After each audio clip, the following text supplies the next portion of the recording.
Oke, thank you. Oke. Ya, makasih Pak Luk sudah menolong. Ya, oke. Jadi pembacaan tadi di Kejadian 16 ayat 1 sampai 6 ya. Ya, tadi sudah dibaca tapi kita belum rekod. Jadi teman-teman silahkan pause recording ini dan membuka Kejadian bab 16 ayat 1 sampai 6. Oke, kalau kita melihat hal ini, di situ nampak kegelisahan daripada Sarah, istri kepada Abraham. Lalu dia mulai sadar, dia sudah semakin tua, tidak ada harapan lagi bagi dia secara pikiran dia untuk mendapatkan anak. Padahal kita sudah tahu bahwa Allah sudah katakan kepada Abraham, waktu Abraham pikir yang akan mewarisi seluruh kekayaannya adalah Eliezer, Allah bilang no, anak laki-laki anak kandungmu sendiri. Ini berarti anak daripada perkawinan dia dan Sarah, ya kan, istrinya. Tapi sebagai wanita, dia mulai sadar saya sudah mati haid, tidak mungkin lagi saya ada anak. Lalu dia dapat idea. Wah, dia dapat idea. Biasa kita di sini, budaya kita di sini, pikiran Sarah. Saya ada hamba abdi. Nah, hamba abdi itu macam barang ya. Di masa itu macam barang. Saya akan suruh Abraham tidur dengan dia.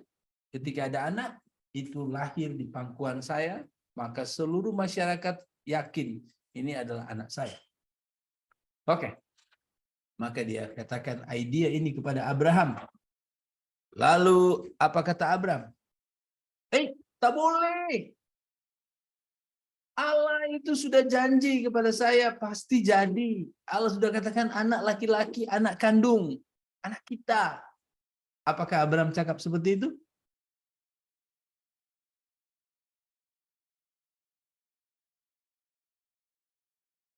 Halo? Apakah tidak ya? Tidak. Tidak. Nah, menarik sekali ya. Jadi kalau kita melihat kisah Hagar dan Ismail ini, siapa yang salah di sini ya? Abraham atau Sarah? Dua-dua, Pak. Dua-dua ya? Dua-dua. Oke, ada yang lain?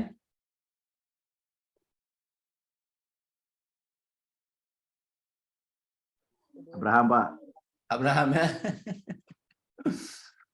Ya, mungkin Sarah hanya melihat kebiasaan di masa itu, tapi sebenarnya Abraham sudah diberitahukan oleh Allah bahwa dia akan mendapat anak lelaki, anak kandung sendiri.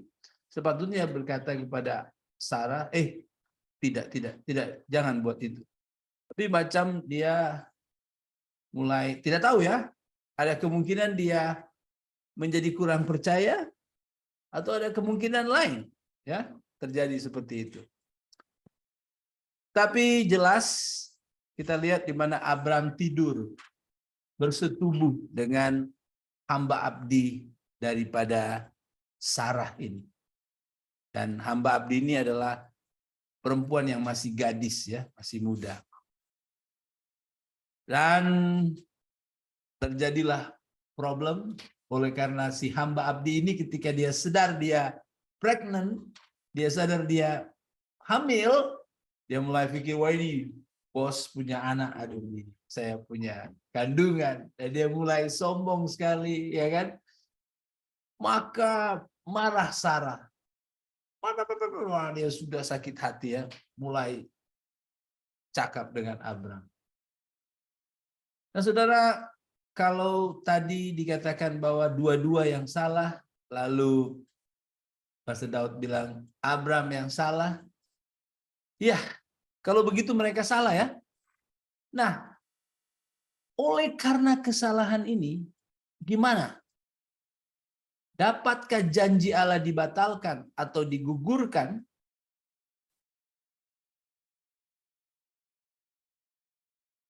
Allah akan menyesal. Tidak, Pak. Sudah saya cakap kamu sekarang tak percaya. sudahlah saya cancel. Tidak ya. Sebab kenapa? Sebab kita sudah lihat tadi, janji yang Allah berikan itu janji unconditional, janji tak bersyarat, janji yang tidak bergantung pada kemampuan Abraham. Ini adalah janji kemampuan Allah sendiri. Allah akan buktikan, aku akan mewujudkan itu sekalipun kamu tidak layak. Kalau memang ada syarat, jelas pada saat ini Abraham tidak memenuhi syarat itu. Ya kan? Tapi dia sudah percaya di awal dan Allah memperhitungkan iman itu sebagai kebenaran. Dan seterusnya tidak akan mengesankan, tidak akan mengubah, tidak akan menukar janji yang sudah Allah berikan. Allah setia dalam berjanji.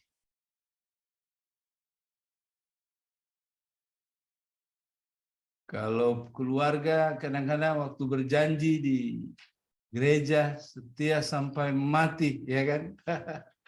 Sakit, sehat, kaya, miskin, tetap setia. Nah, tapi banyak yang sudah tidak kaya lagi, mulai tidak setia ya. Waduh, gawat. Oke, kita lanjut.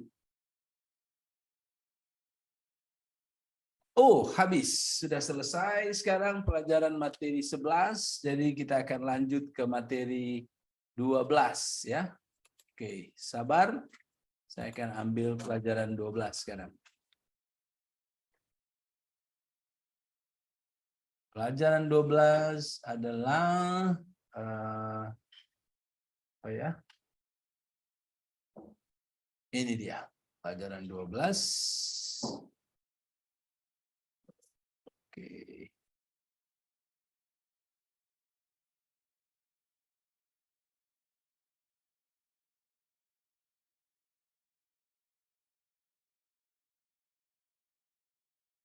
Sebelum kita akan lebih melihat tentang Ismail dan Hagar, mari kita kembali lagi melihat tentang keponakan atau anak saudara daripada Abraham, yaitu Lot ya, yang duduk di Sodom. Oke, jadi pelajaran ini adalah tajuknya apa namanya? Kehancuran Sodom dan Gomora. Ya. Oh, kenapa sudah di sini? Siap ya.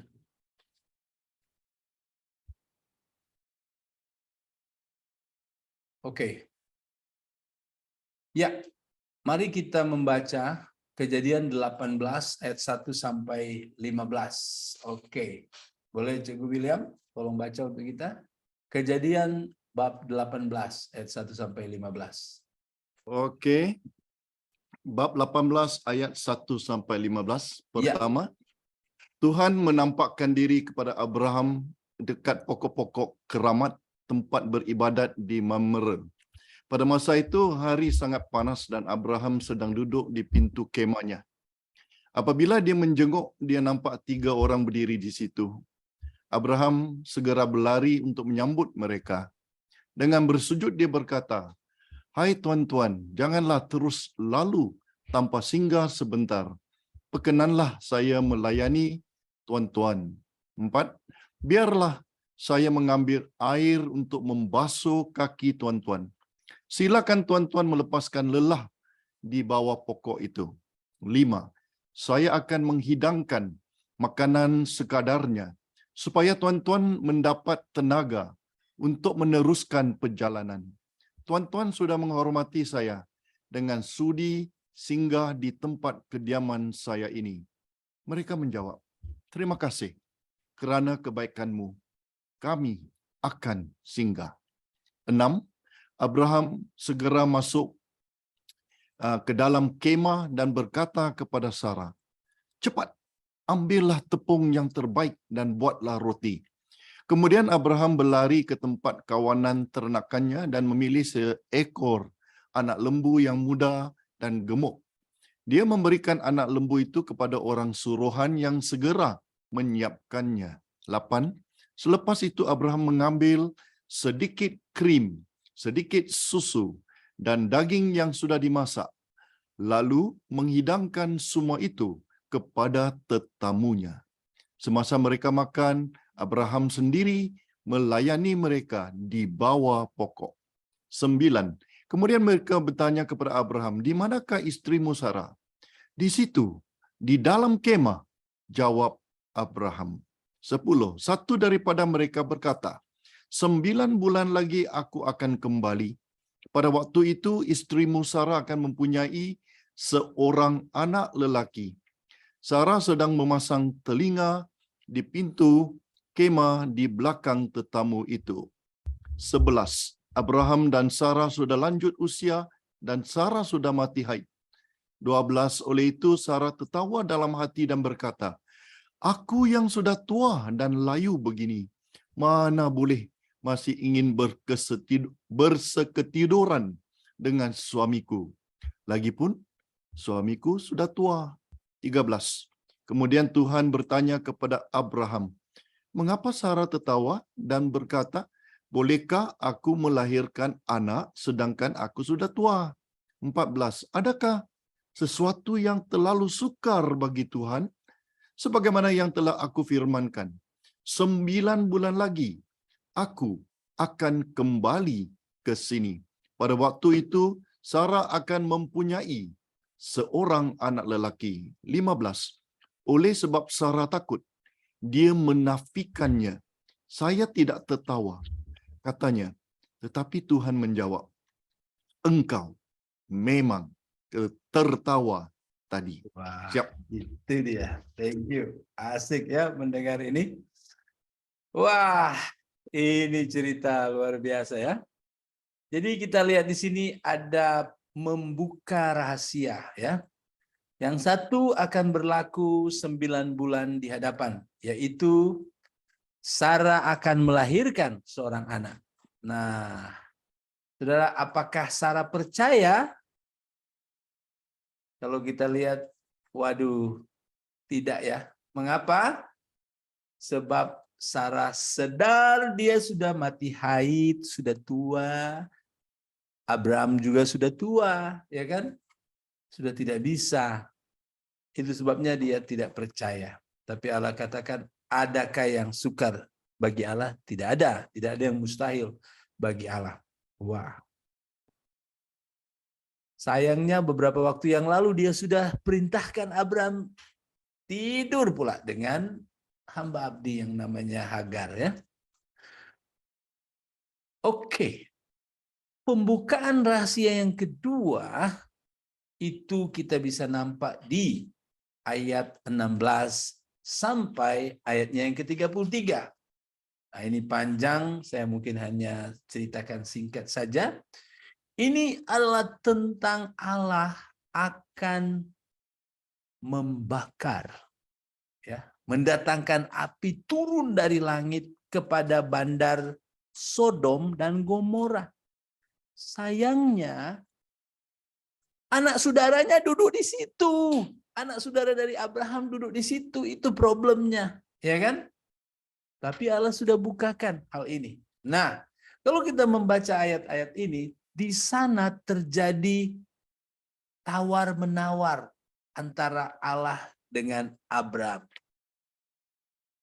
Abraham menawar, ya, menawar sesuatu agar keputusan Allah boleh ditukar. Saudara, kalau kita mau berbelanja ya, kita pergi ke pasar lalu mau membeli sesuatu, misalnya kita tengok ikan ya, ada ikan, lalu kita, "Cikgu, pandaikah suka tawar-menawar kalau mau membeli sesuatu di pasar?"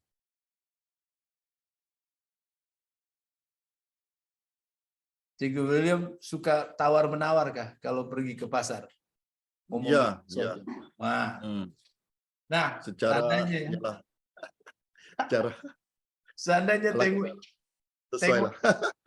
tengok ikan kan atau udang, lalu cikgu tawar, "Encik, berapa? Berapa ini ya? Satu kumpulan ini berapa?"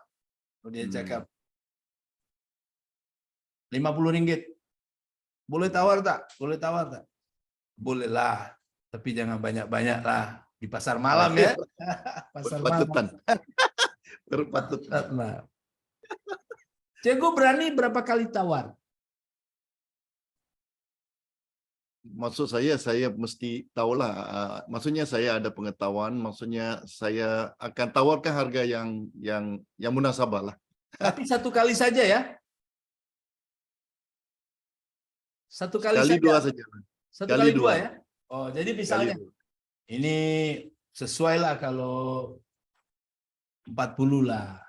Ah, Lalu penjual itu kata, oke, 40. siaplah. Tunggu. Tunggu. Saya bilang tadi berapa? 40. Deal. Boleh 30? Ada. Boleh begitu? Tidak. Tidak boleh. Kalau kita sudah tawar satu kali, sudah itu. Jangan mau 2 kali. Apalagi mau 3 kali. Mari kita lihat Abram punya cara tawar-menawar dengan Allah. Berapa kali? Apakah 1 kali? Atau 2 kali?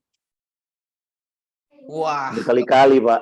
Woi, pertama dia bilang kepada Allah, Tuhan, nanti silakan baca sendiri ya. Kita tidak ada masa baca itu di bab 18, 16 sampai 33. Sangat luar biasa kalau baca. Dia bilang, Tuhan, macam mana kalau ada 50 orang benar di sana, masakan engkau akan membinasakan mereka bersama-sama dengan orang jahat di sana? Tuhan bilang, oke, Abram, jika ada 50 orang benar di sana, aku tak jadi menghancurkan Sodom dan Gomora. Deal? Kejap Tuhan. Dia tawar lagi tahu. Bagaimana kalau ada 45 orang yang benar di sana? Bagaimana? Tuhan bilang, jika ada 45 orang benar, aku tak akan hancurkan di sana. Kejap Tuhan, kejap. Jika kalau ada 40, lalu terus lagi, jika kalau ada 30, sudah 4 kali. 4 kali tawar-menawar. Sampai bagaimana Tuhan kalau jika ada 20, sudah 5 kali.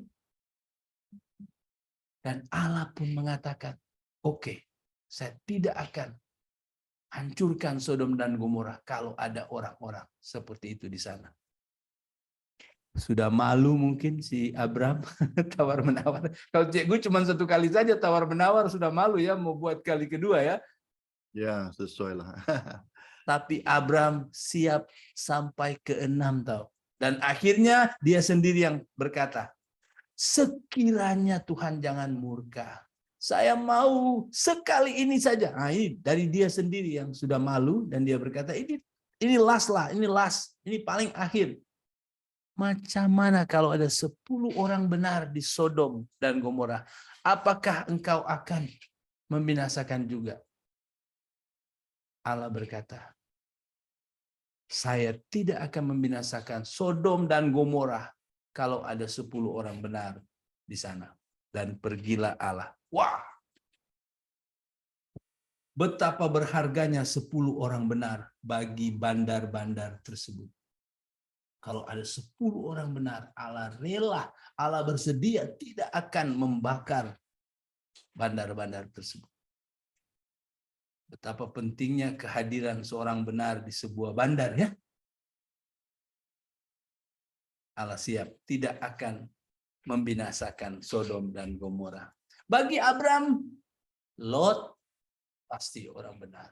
Istri pasti orang benar. Sudah 2. Anaknya ada 2. Pasti orang benar. Anaknya ada 4. Pasti Lot menolong jiran. Mungkin jiran berapa dia tolong? Mungkin 3 bapak. Pasti istri 3 ibu. Sudah 10 orang. Belum 2 anaknya. Cukuplah 10 orang. Nah, begitu pula yang dipikirkan oleh Lot ya. Oke.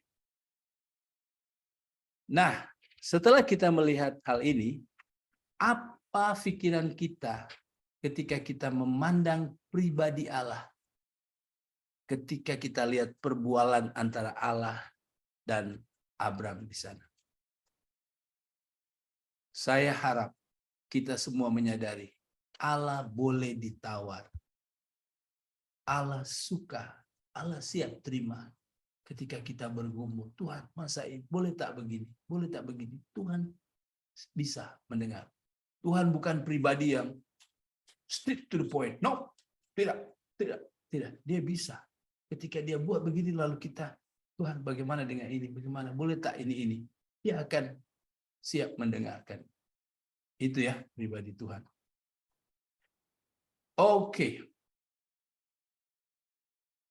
Pastor, itu atas dasar kemurahan hati Allah ya? Ya. Rupanya dia adalah Allah yang murah hati ya. Sebab itulah dia melayan ya. Dia melayan. Okay. Iya. Iya. Itu kita mulai lihat pribadinya. Wah, murah hati dia. Boleh tawar-menawar dengan dia. Oke? Ya. Nah, ada janji dari Allah, kalau ada 10 orang yang benar di Sodom dan Gomora, dia tidak akan membinasakan Sodom dan Gomora. Betul? Tapi kita semua tahu ya, Sodom dan Gomora dibinasakan atau tidak? Binasakan, Pak. Dibinasakan. Ya. Itu dicatat silakan catat ini, silakan baca sendiri di bab 19 ayat 1 sampai 29. Dibinasakan. Jadi sebenarnya berapa orang benar yang ada di Sodom dan Gomora? Tidak cukup 10. Jelas tidak cukup 10, ya kan? Oleh itu mereka dibinasakan. Aduh, sayang sekali ya. Ternyata yang benar di sana hanya Lot dan 2 anaknya. Rupanya hanya 3. Sebab kenapa? Sebab istrinya pun terbukti salah. Sebab terbukti istrinya pun bukan orang benar.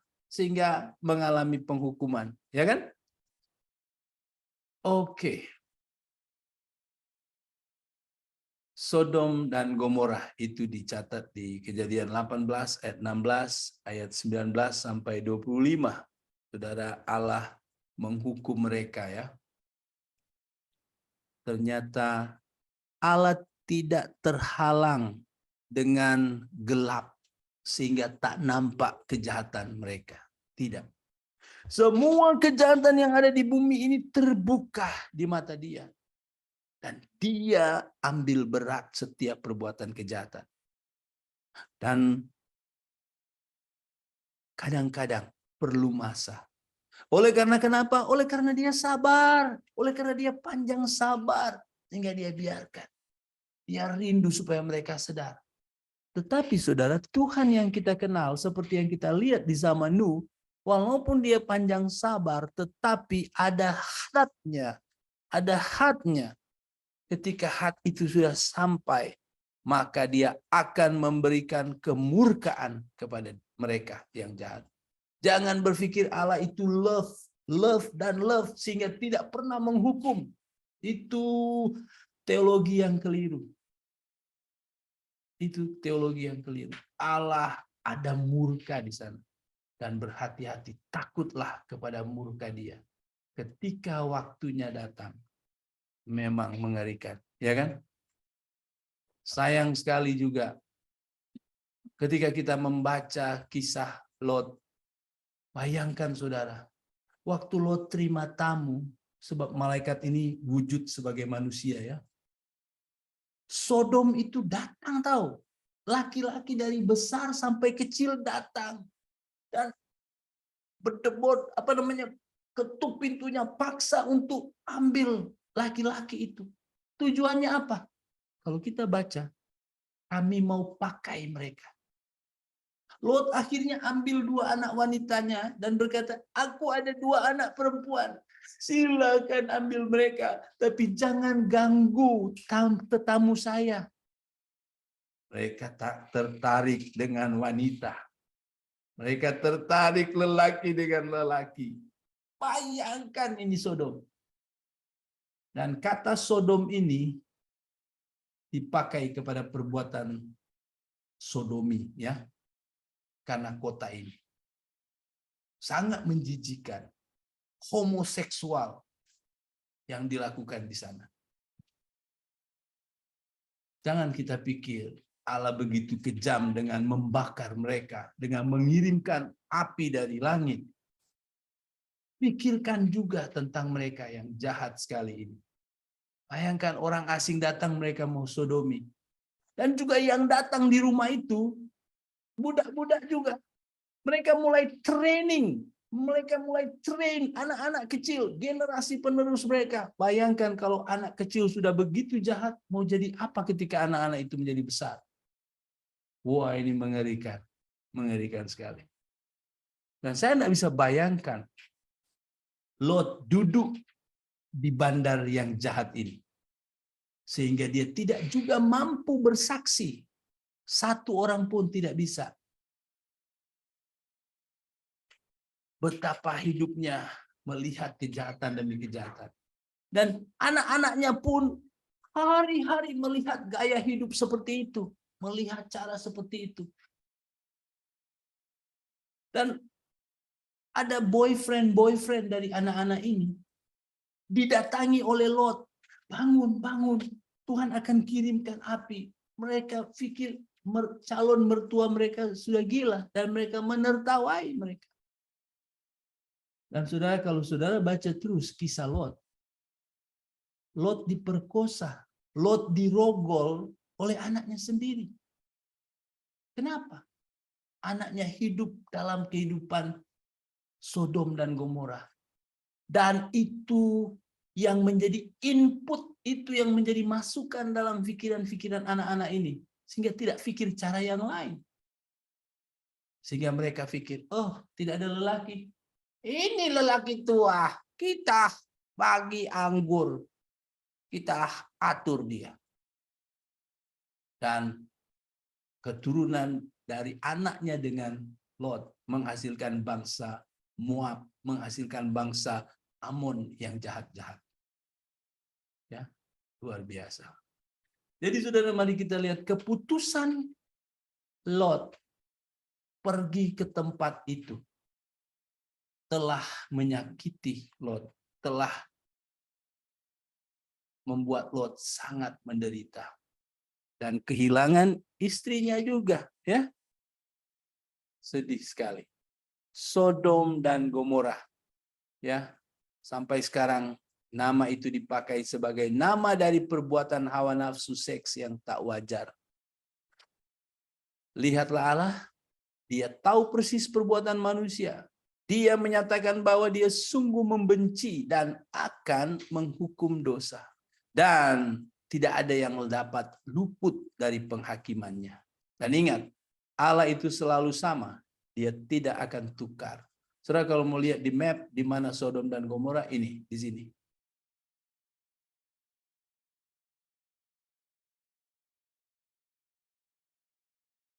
Kawasan di sini, di dekat apa namanya?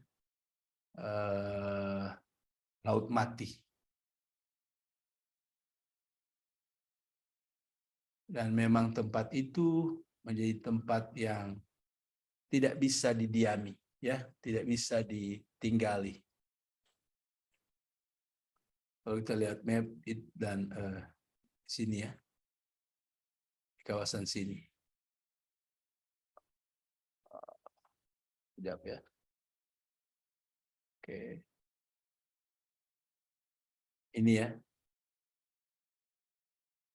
Sini. Ini dia. Oke.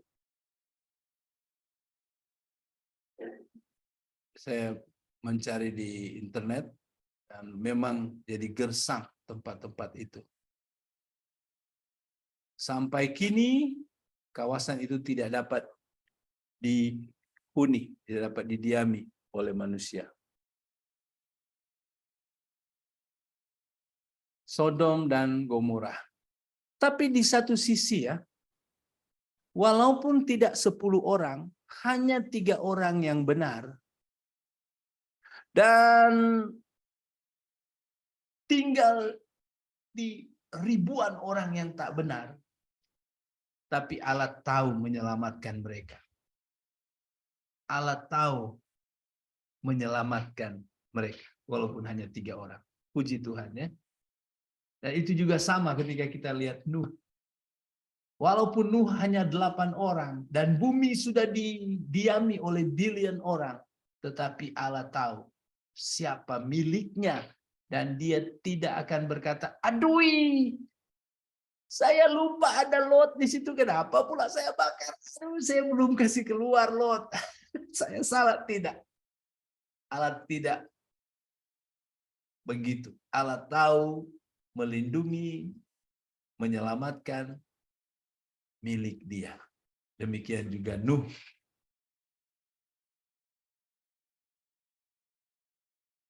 Oh, oke. Saya sudah jelaskan sedikit ya tentang istri Lot ya, di mana istri Lot akhirnya Allah perintahkan kepada kepada Lot, jangan menoleh ke belakang, lari terus pandang ke depan. Tapi istri Lot menoleh ke belakang. Ini cara Allah untuk menyaring, untuk filter, ya, sehingga memang Allah tahu bahwa istri Lot memang bukan orang benar ya. Gitu. Oke, sebelum kita lanjut ke materi ke-13, pasti ada pertanyaan lah. Silahkan. Ayo.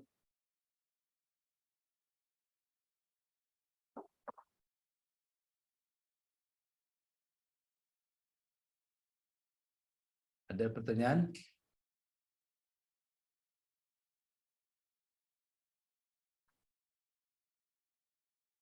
Halo? Saya belum ada, Pak. Belum ada ya? Pak. Belum ada. Oke, oke. Oke lah, kalau begitu kita lanjut ya. Sebentar. Ini pelajaran 13. Oke.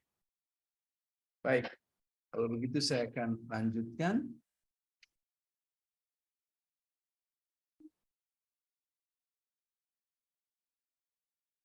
Ya, ini kita masuk di pelajaran 13, kelahiran Ishak dan penyelamatan Allah ya. Ini kita sudah lihat ini sebenarnya kejadian 13. Rupanya bukan hanya Sodom dan Gomora ya, tetapi ada juga bandar-bandar di lembah Yordan ya, mereka juga ditunggang balikan. Dan 26 istri Lot yang berjalan mengikutinya menoleh ke belakang lalu menjadi tiang garam ya. Jadi istri Lot terbukti siapa dia sesungguhnya di sini. Allah sudah perintahkan jangan menoleh ke belakang, maka orang harus mengimani perintah ini. Sama dengan Kain, jangan bawa persembahan selain bawa darah domba. Selain bawa hewan yang harus dicurahkan darahnya. Tapi Kain buat cara seperti yang dia mau. Ini adalah cara di mana orang terlihat tidak beriman, tidak mengimani apa yang Allah firmankan. Dan ini juga kita kembali melihat tentang istri Lot. Allah sudah katakan jangan menoleh ke belakang. Tapi dia tetap menoleh ke belakang. Apa pikiran dia? Tak apalah.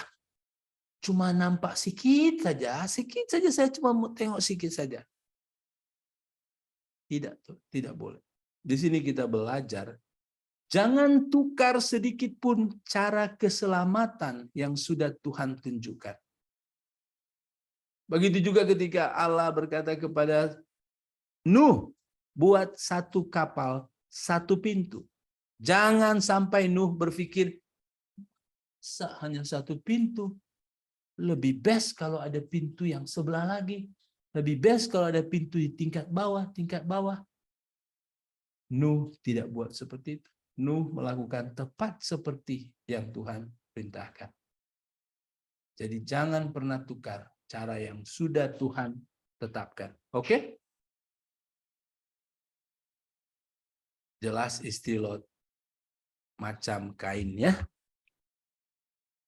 Oke, nah saudara, mari kita lihat kepada kehidupan Abram. Ternyata saudara, 9 bulan berjalan, berlalu, ya. Dan sebagaimana Allah sudah janjikan bahwa Allah akan membuat Abram dan Sarah mendapatkan anak, maka terjadilah itu. Allah menggenapi janjinya, Abram dan Sarah pada usia yang tua, mereka mendapatkan anak lelaki mereka yang sangat menyayangi anak tersebut tentunya ya. Kejadian 22 ayat 1 sampai 2. Oh, ini sudah cerita seterusnya ya. Tapi oke lah. Sedikit saja sebelum kita lihat tentang Kejadian 22 ayat 1 sampai 2. Saya ingin kita sama-sama menyadari saat ini apa yang Sarah tidak percayai dulu sekarang sudah wujud dengan mata kepala sendiri. Dia sekarang memeluk baby, ya. Apa yang sudah Allah katakan kepada Abram? Tidak. Bukan Eliezer yang akan menjadi ahli waris, tetapi anak laki-laki, anak kandungmu sendiri. Wujud sekarang, ya, wujud. Amin. Allah setia setiap firman-Nya. Dia tidak pernah tidak menepati firman-Nya. Nah, sekarang sudah tahun-tahun sudah berjalan ya. Dan tiba-tiba ada satu masa di mana ketika kita melihat bab 22, saya sudah lompat ya, kita lihat bab 22. Nah, kita akan lihat ini, silahkan siapkan buku bab 22, tolong baca ayat 1 sampai ayat yang kedua. Siapa yang sudah dapat? Silakan. Setelah semuanya itu, Allah mencuba Abraham. Wah. Dia berfirman kepadanya, Abraham. Lalu sahutnya, ya Tuhan. Firman-Nya, ambillah anakmu yang tunggal itu, yang engkau kasihi, yakni Ishak. Pergilah ke tanah Moria dan persembahkanlah dia di sana sebagai korban bakaran pada salah satu gunung yang akan kukatakan kepadamu. Aduh. Aduh. Budak yang sangat dikasih yang dapat di hari mereka sudah tua, di masa sudah tua. Sekarang diminta Allah untuk dijadikan korban bakaran. Saudara, kalau korban bakaran, ini diiris, ini semua, kupas, keluarkan isi perut, itu ya. Jadi bukan senang untuk buat korban bakaran. Woi, kambing biri-biri itu keluarkan darahnya, dibelah, dikeluarkan lemak, isi perutnya disisihkan. Wah, itu sesuatu yang mengerikan. Sekarang Abraham tahu apa yang perlu dilakukan kalau membuat korban bakaran. Karena setelah itu dibakar. Saat ini Allah perintahkan bukan kambing biri-biri, tetapi anak yang dikasihi.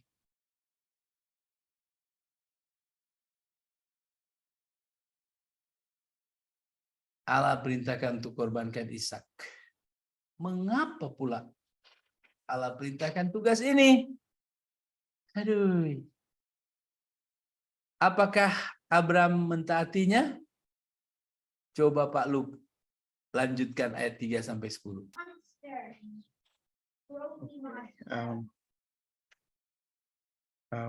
Mana tadi ya? Keesokan harinya, pagi-pagi bangunlah Abraham. Ia memasang pelana keledainya dan memanggil 2 orang bujangnya serta Ishak, anaknya. Wow. Jadi dia, siapa pernah tahu kisah Nabi Yunus ya? Kalau Nabi Yunus diperintahkan untuk pergi ke Nineve, cepat-cepat pula dia pergi ke tempat yang lain. Tapi Abraham pagi-pagi langsung siap. Ikut. Taat ya. Nah terus? Ia membelah juga kayu untuk korban bakaran itu. Wow. Lalu berangkatlah ia dan pergi ke tempat yang dikatakan Allah kepadanya. Ketika pada hari ketiga, Abraham melayangkan pandangnya. Kelihatanlah kepadanya tempat itu dari jauh. Berapa pada hari keberapa? Hari ketiga, 3 Berarti hari berjalan. jauh ya? 3 hari. 3 hari perjalanan. Oke, terus? Kata Abraham kepada kedua bujangnya itu, tinggallah kamu di sini dengan keledai ini. Aku beserta anak ini akan pergi ke sana. Kami akan sembahyang. Sesudah itu kami kembali kepadamu. Lalu Abraham mengambil kayu untuk korban bakaran itu dan memikulkannya di atas bahu Ishak, anaknya. Sedang di tangannya dibawanya api dan pisau. Demikianlah kedua-duanya berjalan bersama-sama. Lalu berkatalah Ishak kepada Abraham, ayahnya, "Bapa," sahut Abraham. "Ya anakku," bertanyalah ia. "Di sini sudah ada api dan kayu. Tetapi di manakah anak domba untuk korban bakaran itu?" Sahut Abraham, "Allah yang akan menyediakan anak domba untuk korban bakaran baginya, anakku." Demikianlah keduanya berjalan bersama-sama. Bis? Sampailah mereka ke tempat yang dikatakan Allah kepadanya. Lalu Abraham mendirikan mezbah di situ. Disusunyalah kayu, diikatnya Ishak anaknya itu dan diletakkannya di mezbah itu di atas kayu api. Sesudah itu Abraham menghulurkan tangannya lalu mengambil pisau untuk menyembelih anaknya. Oke, stop. Oke. Jadi Abraham taat bukan? Saudara, rupanya 4 hari perjalanan ya. Saya tidak bisa bayangkan hari pertama malam tidur. Abraham tengok wajah budaknya. Alamak. Oh, siapa tahu tiba-tiba malam akan ada mimpi. Abraham cancel, pulang balik. Aku tahu engkau siap taat padaku. Pagi-pagi tak pula ada suara Tuhan. Jalan lagi. Malam kedua pun duduk tengok budak.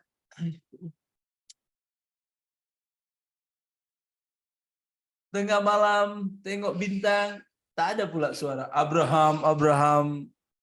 Sudah patah balik lah. Tidak ada, saudara. Sampai akhirnya mereka sampai ke bukit itu. Dan bersama-sama naik ke bukit itu. Hamba abdi tak ikut. Sekarang hanya dia dan Ishak. Ishak pula pening. Dad, ada api tahu. Ada kayu. Mana domba? Ayo. Nah, saudara, menarik ya. Saya yakin pergumulan Abraham sementara 4 hari itu bukan senang ya. Tapi bagaimana Abraham bisa mengikat Ishak? Abraham sudah umur 100 tahun lebih. Ishak sudah mampu pikul kayu, bukan? Saya kalau umur seperti ini, saya mau kejar anak yang umur 12 tahun, tak boleh lagi saya dapat. Saya mau sembelih kamu, saya mau sembelih. Kejar saya. Saya susah mau kejar lagi. Betul ya? So macam mana Abraham boleh ikat Ishak? Ada pikiran?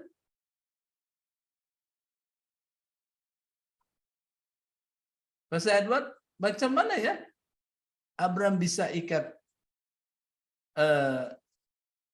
Ishak? Kalau menurut saya, mungkin Abraham mengajarkan Ishak sejak lahir itu dengan kedisiplinan. Jadi ketika Abraham memasangkan mungkin apa namanya kayu-kayu dan lain sebagainya. Kalau buat dalam logika saya, dalam pemikiran saya percaya Ishak itu percaya sama bapaknya. Tak, saya mau bunuh kamu ya. Papa, Ngeri kalau dibayangkan begitu, ngeri juga, Pak.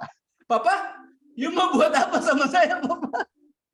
Sorry, Papa, walaupun saya anak manis, tapi saya tidak tahu kalau ada anak yang dilatih ya untuk kalau Papa mau.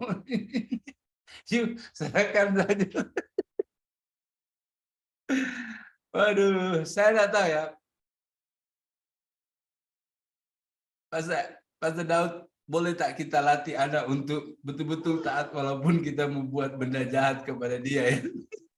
Iya, karena dalam pikiran saya Ya. tidak mungkin Ishak belum pernah menyaksikan Abraham mempersembahkan korban. Ya. Pasti Ishak pernah Lihat. Lihatlah. Pasti. Ishak pasti pernah lihat bagaimana ayahnya ambil binatang kemudian Iya. dia sembelih, dia bunuh. Betul. Gitu ya. Iya. Ya, cuma itu Laskar. menjadi misteri buat kita. Ya. Waktu dia ikat anaknya pasti merontak kan. Papa, wah saya hargai kamu Papa, tapi kamu mau bunuh saya, wah sorry Papa. Ini salah Papa ya kan. Tapi mungkin di masa itu umur 100 mungkin masih bertenaga sungguh. Kan? Tapi masalahnya kemungkinan, tapi masalahnya Sarah bilang Abraham sudah tua, tidak bisa lagi berseketiduran dengan saya. Jadi tetap masa itu 100 sudah tua. Kecuali zaman zaman Adam ya. Betul? Lain cerita. Lain cerita masa itu. Tapi setelah itu sudah mirip-mirip seperti kita. Bisa jadi Abraham memberitahu kepada Ishak, nah ini Tuhan yang suruh.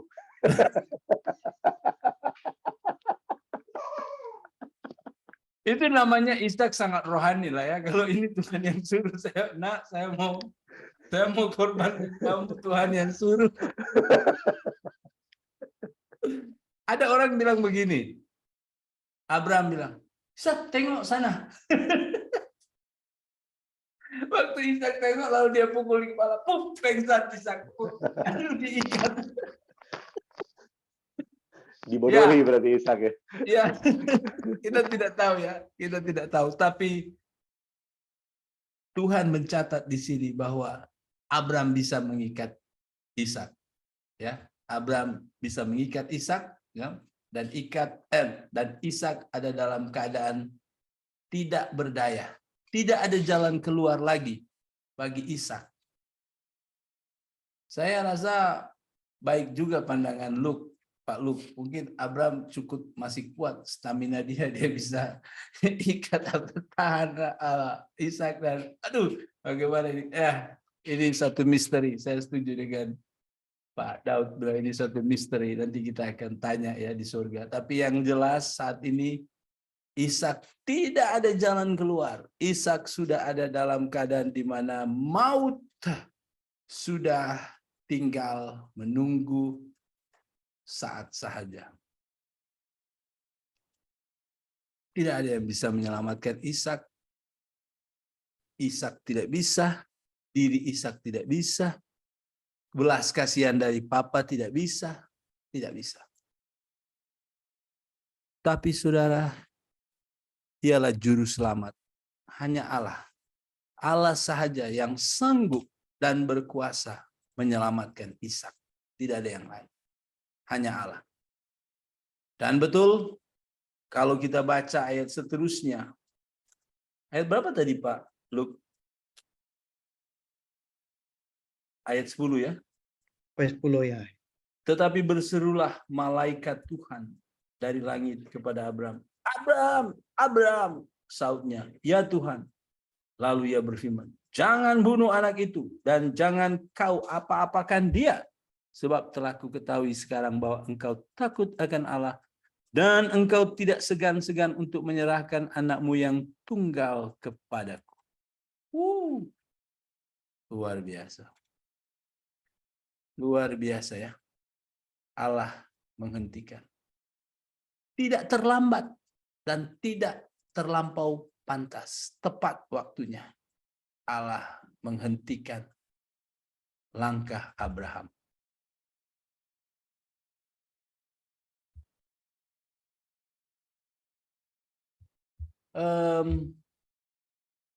Lalu kita lihat di sini, Allah membuat pengganti. Mezbah itu tetap harus diisi dan Allah mengganti dengan kambing biri-biri atau domba yang tersangkut tanduknya di semak belukar. Jadi kalau tersangkut tanduk di tanduk saja, ketika domba itu meronta-ronta, tubuhnya tidak akan luka. Sebab kalau mau mempersembahkan hewan ini, tidak boleh ada luka. Tapi karena dia ada tanduk, maka dia tidak akan terluka. Kalau tersangkut di kaki, dia akan tarik-tarik dan luka dan tak layak untuk dijadikan korban. Tapi Allah mengaturnya di mana dikatakan ayat 13, lalu Abraham menoleh dan melihat seekor domba jantan di belakangnya yang tanduknya tersangkut dalam belukar, ya, tanduknya tersangkut dalam belukar. Jadi ini adalah pengganti Ishak yang sesuai. Saudara, kalau kita berpikir ya tentang peristiwa ini, mengapa Allah memerintahkan untuk Abraham mempersembahkan anaknya? Kira-kira apa tujuannya di sini? Untuk menguji Abraham. Untuk menguji Sama- Abraham. Iya, sama ada dia takut Tuhan atau dia ingkar atau patuh pada Tuhan lah. Apakah Allah tidak tahu bahwa dia taat, dia orang yang taat?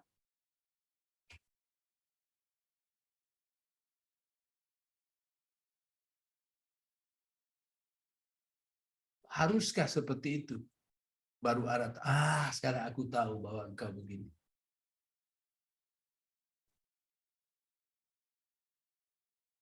Bukankah Allah Maha tahu? Kalau menurut saya mungkin Iya. sedikit berbeza. Iya, Sebab Allah Maha tahu iya, dan Abraham itu kan dari tanah Ur yang tanah Ur Kasdim, di mana isinya orang yang menyembah dewa dewi, ya, mereka untuk mempersembahkan anak kepada dewa sebagai korban itu sudah biasa, bukan sesuatu yang baru buat orang menyembah berhala ya. betul. Jadi ketika Tuhan memerintahkan Abraham untuk mempersembahkan Ishak, buat saya Iya. Tuhan ingin memperkenalkan dirinya kepada Abraham dengan satu image yang lebih dekat, bahwa Allah itu adalah Allah yang berbeza dengan Allah yang lain yang pernah dia kenal di tempat asalnya dia. Bahwa kalau di tempat asal dia, mereka dewa-dewa mereka menuntut persembahan anak sebagai korban bakaran. Tapi Allah yang Abraham ikuti pada saat itu adalah Allah yang justru menyediakan sesuatu sebagai pengganti korban. Dan Allah melihat ketulusan hati Abraham, walaupun dia sudah tahu, tapi Allah menyatakan kepada Abraham bahwa aku menyediakan apa yang akan kamu persembahkan pun aku sediakan buat kamu, begitu. Jadi Abraham mengenal Yahweh itu Tuhan dengan satu pengenalan yang baru lah. melalui peristiwa itu. Oke. Jadi Allah membezakan ya siapa dia dibandingkan dengan Allah-Allah yang dikenal oleh masyarakat pada umumnya. Walaupun memang sadar konteks di zaman Mesopotamia memang mereka bukan sesuatu yang asing ya untuk mereka persembahkan anak kepada dewa-dewi mereka. Betul? Betul. Baik. Terima kasih Pastor Daud. Ada yang lain?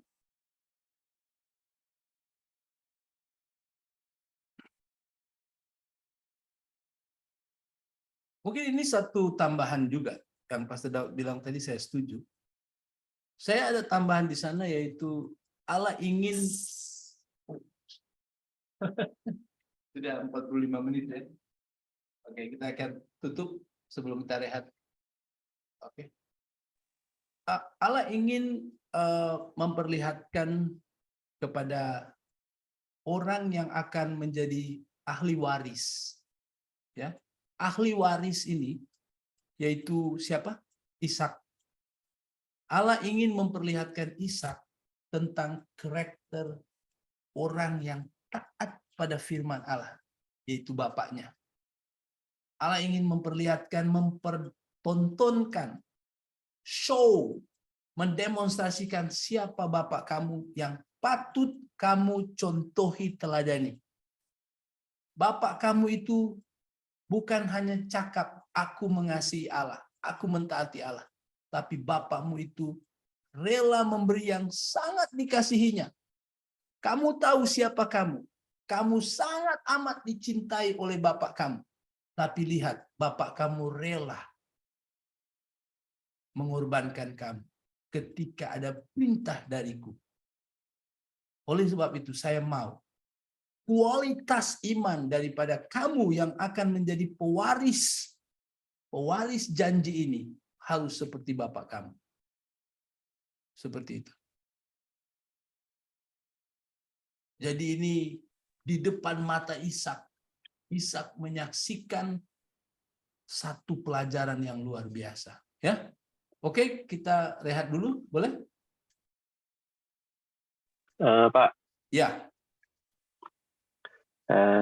Pak Lembo. Memperlihatkan betapa besarnya pengorbanan itu. Pak, boleh hidupkan video?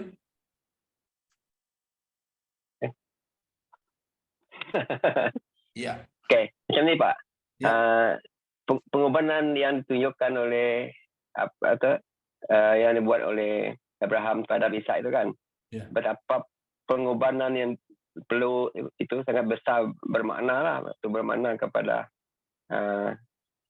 mesti dilakukan maksudnya lah. Walaupun kita memerlukan mengorbankan anak, sebab itu pengorbanan tu mesti di persembahan atau pengorbanan yang dilakukan tu sangat besar lah. Itu untuk umat manusia. Iya, betul. Sangat luar biasa ya. Dahsyat pengorbanan ini. Oke, kita rehat dulu, boleh? Kita rehat 5 menit ya.